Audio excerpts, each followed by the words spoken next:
Hey everybody, it is Brock and we got a brand new episode of All About. Hope you all had a wonderful week. It's Friday and I could not be happier. Hope you all have a good weekend coming up.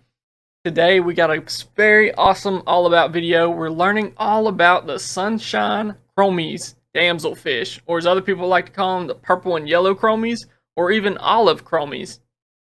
Now jumping right into it, this is a great beginner fish or for the more experienced. Prices on them, you'll normally spend about $10 to get one. Tank size, you need at least a 30-gallon for whenever they're juveniles. They'll do great in there. Care level, super easy. They are a very hardy fish, so they do well with new people who are in the hobby that are kind of scared and what to get. They eat real well, they eat fast, and they tend to eat anything you put in the tank. Temper, I would say they're peaceful to mildly aggressive. At the end of the day, they are a damselfish.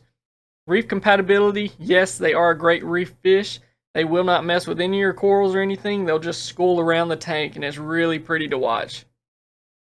Temperature, you want to keep it 72 to 78. DKH 8 to 12. pH 8.1 to 8.4. And your salinity 1.020 to 1.025. Now the colors on them, whenever they are juveniles, they are super pretty. They have this white pearly belly, and going up them leads to this almost purple neon stripe, and then even higher leads into a yellow top half and fin. It's a very pretty fish.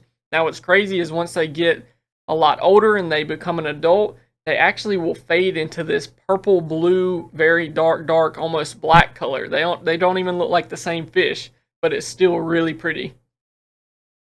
Max size, eventually they can get 6 inches. Now this takes a very long time. I've seen some being 4 to 5 years old and still not hit this mark of 6 inches. Normally I see them being about 3 to 4 inches for most of their life. So being in a smaller tank, it'll take a long time for them to ever get to that size, and you would of course need to upgrade with a 6-inch fish in a small tank. You definitely want to give them some more room. Diet, they are an omnivore, so they're going to eat pretty much anything you put in the tank. They are very, very hungry fish. I like to feed them brine and mysis shrimp, little frozen cubes. They love that, but they'll also go after your flakes, your pellets, or anything else you throw in there. They love eating some food. Origin, they do come from the western Atlantic Ocean. Used to catch them a lot in Florida, and now they're catching them a lot in the Caribbean. Compatibility, just ask. They do really well in schools together. Recommend if you are going to get a school of them, definitely get odd numbers, so 3, 5, 7, and so on. They look really good in a group. They chase each other around. They're always swimming right next to each other throughout the caves. It's really cool to watch. You definitely want good rock structure with caves and different little crevices, as they like to go in and out throughout the day. That way, if they ever get scared by anything, they can go over to their caves, and it just gives them that more home environment for them. At the end of the day, they are a breed of damsel that can cause issues once they get acclimated to the tank and begin claiming territory. With fish like tangs and angels, they will not bully them. It is your wrasse, your gobies, and your other really calm and peaceful fish that I would watch out to make sure they did not get bullied. Kind of a 50-50, it kind of goes both ways. I've seen tanks where they do fine together, and I've seen other tanks where they like to chase those more peaceful fish. So just pay attention and make sure your other fish aren't getting bullied by them. Another real easy trick is to add them in last, just so that all your other fish are already in there, so that when they get in there, they know not to go by their territory as well.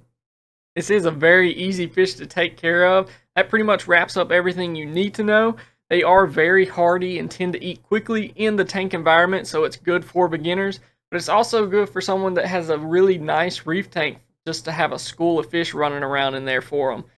But other than that, if you do have any more questions for me, if I didn't answer, please leave me some comments down below. You can follow me on social media and chat with me there. I love talking to y'all there. And then also don't forget to like and subscribe to this video and check out my other videos. We got a bunch of them out there. If you're looking for a fish that you're unsure of about keeping in your tank, I bet it's out there. And if it's not, please give me a recommendation down below and I'll definitely add it to my list. Hope y'all have a wonderful weekend, and I will see y'all later.